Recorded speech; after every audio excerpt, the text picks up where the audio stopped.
Los Angeles Lakers, susubukan ibalik si Brandon Ingram sa kanila. Yan ang ating pag-uusapan ngayon. Pero kung bago ka pa lang po sa aking channel, pwede po bang mag-subscribe ka kung nagustuhan mo yung aking video? Kung hindi naman po pa-like na lang po, maraming salamat mga maka-full court. Ang Los Angeles Lakers ay dumating na walang laman sa libreng ahensya, ngunit ang ilang malalaking pangalan na posibilidad sa kalakalan ay nananatili sa chessboard, kabilang si Brandon Ingram ng New Orleans Pelicans. Ang pakikitungo para kay Ingram bilang ikatlong bituin sa tabi nina LeBron James at Anthony Davis ay magiging higit pa sa isang maliit na kabalintunaan dahil pinili ng Los Angeles ang star forward na may number 2 overall pick sa 2016 NBA Draft bago siya ibigay sa Pelicans noong Hulyo 2019 bilang bahagi ng kasunduan na nakakuha kay Davis.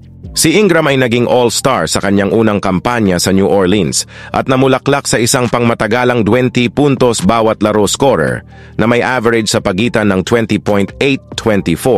0.7 puntos sa bawat isa sa nakaraang 5 season, lahat kasama ang Pelicans. Siya ay pumapasok sa huling taon ng isang $158 million na kontrata at naghahanap ng maximum na extension na $208 million sa loob ng 4 na season. Sinabi ni Jacob Rude ng SubNation noong Martes, Hulyo 9, na ang New Orleans ay higit pa sa isang maliit na pag-aatubili na bayaran ng Ingram ng ganoon kalaki kung isasaalang-alang ang lahat ng malalaking kontrata na nasa mga libro nito para sa Zion Williamson, CJ McCollum at DeJounte Murray, pati na rin ang mga franchise ay kailangang magbayad daw ng linya. Dahil dito, si Ingram ay nasa trade block at ang uri ng manlalaro na makakatulong sa Lakers. Habang tinapos ni LeBron ang flexibility ng libreng ahensya, isang bagay na natapos din ang merkado, mayroon pa ring mga option sa kalakalan na magagamit, at ang isang napakakagiliw-giliw na pangalan ay maaaring maging matandang kaibigan na si Brandon Ingram, sinulat ni Rude. Ang Lakers ay may mga draft na pinili na kailangan kung mag-trade o magpalit, at pamilyar sa paggawa ng malalaking deal sa front office ng Pelicans. Maaaring kailanganin ng Lakers na magsama ng ikatlong koponan upang makahanap ng sentro o umaasa na ang Pelicans ay magsimulang makaramdam ng kaunti pang desperado. Gayunpaman, ang Lakers ay hindi nagtataglay ng kung ano ang gusto at kailangan ng mga Pelicans sa isang Ingram trade, isang mabubuhay na panimulang sentro na nagbibigay ng deal sa isang mahabang hakbang.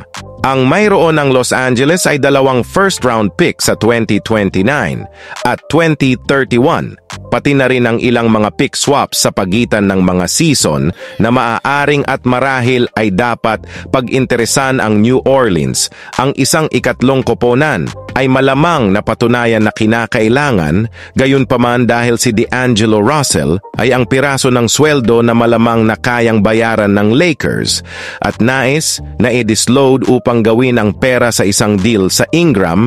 Si Russell ay kikita ng halos $19 million sa 2024-2025, habang si Ingram ay kikita sa hilaga ng $36 million. Dahil sa mga tuntunin ng liga, ang Lakers ay dapat magsama ng mas maraming sweldo kaysa doon para i-trade si Ingram, kaya kailangan nilang magsama ng mas maraming asset ng manlalaro sa anumang kasunduan, kahit na si Russell ay mananatiling sentro. Kung sino ang koponan na iyon, kung ano ang gusto nitong kapalit at kung paano gagawin ng Lakers at Pelicans, ang lahat ng iyon ay kung saan ang mga detalye ay nagiging komplikado at maraming potensyal, ngunit lubhang malabo ang mga pagpipilian.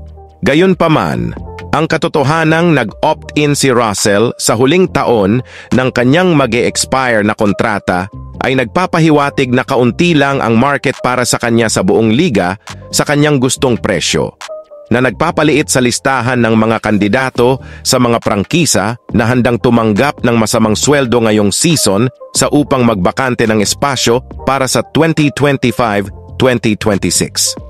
Ang flip side ng barya ay ang New Orleans ay naghahanap ng isang trade partner para sa Ingram at sa ngayon ay walang laman, hindi dahil si Ingram ay hindi isang mahusay na manlalaro, Gayunpaman, naglaro siya ng mahinang serye laban sa Oklahoma City Thunder sa isang first-round playoff sweep, umiskor lamang ng 14.3 puntos bawat laro sa 34.5% shooting na nagpababa ng kanyang stock patungo sa off-season. So ayun lang po ang hatid kong balita sa inyo mga maka-full court. Maraming salamat.